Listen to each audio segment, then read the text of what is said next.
तुम्ही आंदोलन केलं, आंदोलनाची मागणी काय होती आणि त्याच्यानंतर ही कारवाई झाली, त्याच्याबद्दल तुमचं काय म्हणणं? आमच्या शाळेमधले शिक्षक कामाला लावले याबद्दल काही आमचं म्हणणं नव्हतं, पण सगळे शिक्षक कामाला लावले याबद्दलचं हे आंदोलन होतं.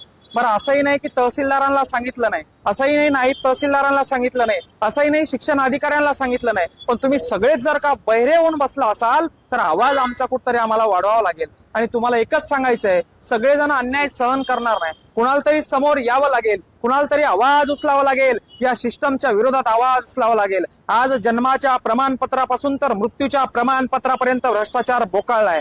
या अधिकाऱ्यांना मी बोललेले एवढं जर का झोंबलं असेल तर स्वतःची वर्दी बाजूला ठेवून एखाद्या तहसील कार्यालयामधून एका दिवसामध्ये तुमचा अर्ज मंजूर करून आणावा किंवा तुमचा एखादा विनंती अर्ज रस्त्याचा मंजूर करून दाखवावा. तेव्हा सांगेल की शासन प्रशासन व्यवस्थित काम करतंय म्हणून. तुम्ही व्यवस्थित काम करताय, तुमच्यावर कामाचा लोड आहे, याबद्दल आमचं काहीच म्हणणं नाही, पण तुम्ही आमच्यासाठी आहात, आमचं म्हणणं तुम्ही ऐकून घ्यावं, त्याच्यावर प्रश्न या ठिकाणी तुम्ही मार्गी लावात, यासाठीचा हा उद्रेक होता. आणि तुम्हाला जर का असं वाटत असेल की मंगेश साबळेवर गुन्हे दाखल केले, मंगेश साबळेला तुरुंगात टाकलं आणि आता मंगेश साबळे शांत बसेल, गोळ्या जरी झाडल्या तरी हा साबळे शांत बसणार नाही. शेतकऱ्यांसाठी, गोरगरीब कष्टकरी बांधवांसाठी या ठिकाणी उठलेला हा आवाज आहे.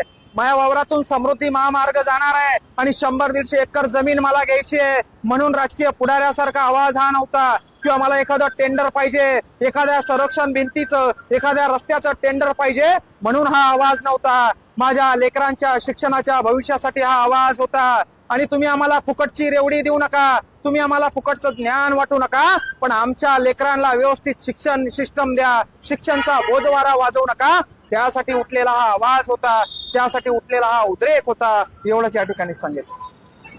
नक्कीच राजकीय षड्यंत्राच्या माध्यमातून आमच्यावर गुन्हे दाखल करण्यात आले, आमचा आवाज दाबण्याचा प्रयत्न करण्यात आला, पण त्या राजकारण्यांना मी सांगू इच्छितो, साबळे हा तुमच्या 4 दिवसाच्या तुरुंगानं किंवा 4 दिवसाच्या हर्सुलच्या जेलनं दबणारा नाहीये. अरे एवढा भ्रष्टाचार आज या महाराष्ट्रामध्ये बोकाळलाय, याच्यावर साबळे आवाज उचलणार आहे. आज हर्सुलचं तुरुंग सोडलं, हर्सुलचे या ठिकाणी पोलीस अधिकारी सोडले, तर बाकीकडं सगळीकडं भ्रष्टाचार या ठिकाणी बोकाळले. म्हणजे जेलात प्रशासन चांगलं सुरू आहे, जिथं कैदी असतात तिथं प्रशासन चांगलं सुरू आहे, मात्र बाहेर जिथं सामान्याचे काम व्हायला पाहिजे तिथं टेबलाखालून पैसे द्यावं लागतायत, टेबलाखालून भ्रष्टाचार सुरू आहे. आणि त्याच्या विरोधात जर का कोणी आवाज उचलणार असाल आणि तुम्हाला वाटत असेल तुम्ही तो आवाज दाबणार असाल तर ही जनता शांत बसणार नाही, आमच्यासारखे तरुण शांत बसणार नाही. आणि आम्ही ही खुणगाड बांधून हा आवाज उचललेला आहे. तुम्हाला वाटत असेल 4-2 दिवसाच्या तुरुंगवासानं तुम्ही आमचा आवाज दाबणार तर विसरून जा,